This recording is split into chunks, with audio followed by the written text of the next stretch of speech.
Here's my first. To really get a condition of scale, this happened on the 21st of January. A coronal mass ejection of the sun. And if you notice this mass ejection, that's about the size of the Earth, the diameter of the Earth, some 7,800 miles. And the distance, I mean, the thing is, this feels absolutely scaleless, but the distance it's traveling is something like 5 times the diameter of the Earth. So the condition of scale then becomes, for me, something very ambiguous. Of course, there's a scientific aspect of what happens with the coronal mass ejection, and that's the northern lights, which also happen on the South Pole at the same time. Actually, it takes 3/4 of a second for this electronic storm to move from the North Pole to the South Pole. You just get this condition completely different.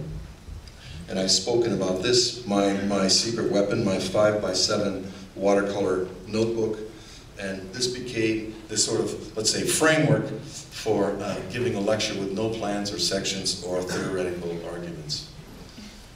But each building has a concept that drives the design. So in a couple of drawings, one will get, let's say, the sort of main theme that will drive and pull everything together. And this is the largest project we've ever done. It's topping out in September, it's already topped out. It's opening in September, 3.1 million square feet. This is a model. It's called sliced porosity block. The idea is to take these different programs, offices, hotel, apartments, and make a great public space for the city of Chengdu. But then there's the zoning ordinance that causes the buildings in the foreground here to all require certain slices of sunlight. Every apartment in China must have 2 hours of sunlight per day. And we decided to just actually take the zoning diagram and slice the building. So the building is an exoskeletal frame, but wherever it's sliced, it turns into glass. So the client is from Singapore, and their sort of cliche is to build a closed shopping center with an apartment tower and an office tower on a podium. And we said we have to break that and make an integral urban space and create porosity at all levels of the building and connect to the city. So this idea of a micro-urbanism where there's double-fronted shops all around the base of the building, where the building really forms a city block enclosed in 3 gardens. These drawings were all done on the 5x7 within a period of about 3 weeks. But they set the course of the project. Chengdu is the home of a great poet, Du Fu, and I was inspired by this fragment.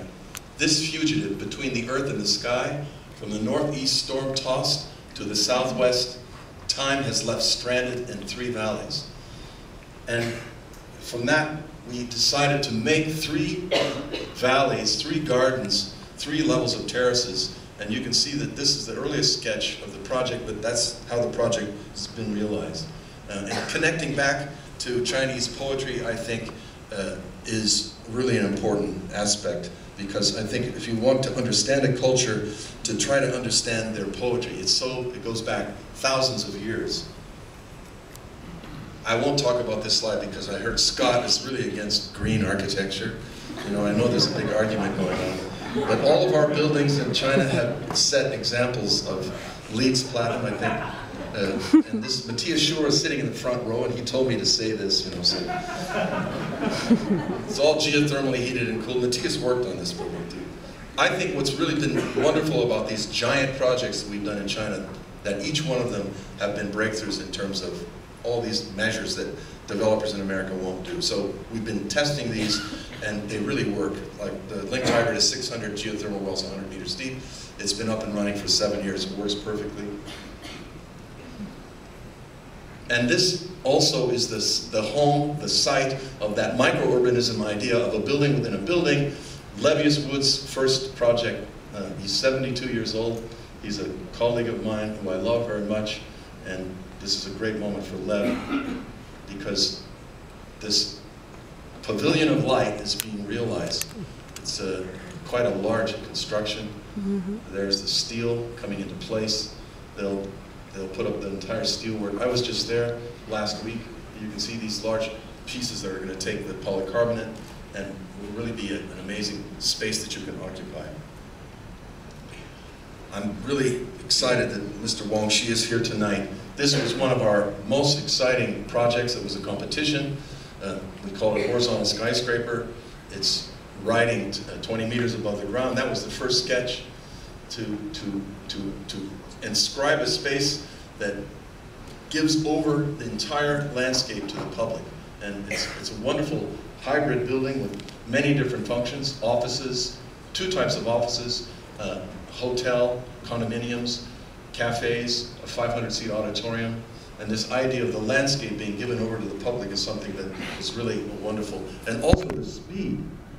I mean, this, at this time, was the largest project we've ever done, 1.2 million square feet above ground, another 500,000 or more below ground. But from the time we won the competition in July of 2006 to when the building was completely topped out in 2008, it was just amazing. It also has an exemplary structure of cable stay construction and a rigid concrete frame, never been tried before. A wonderful Chinese engineer, Dr. Xiao, engineered this building. And this is a site visit I made.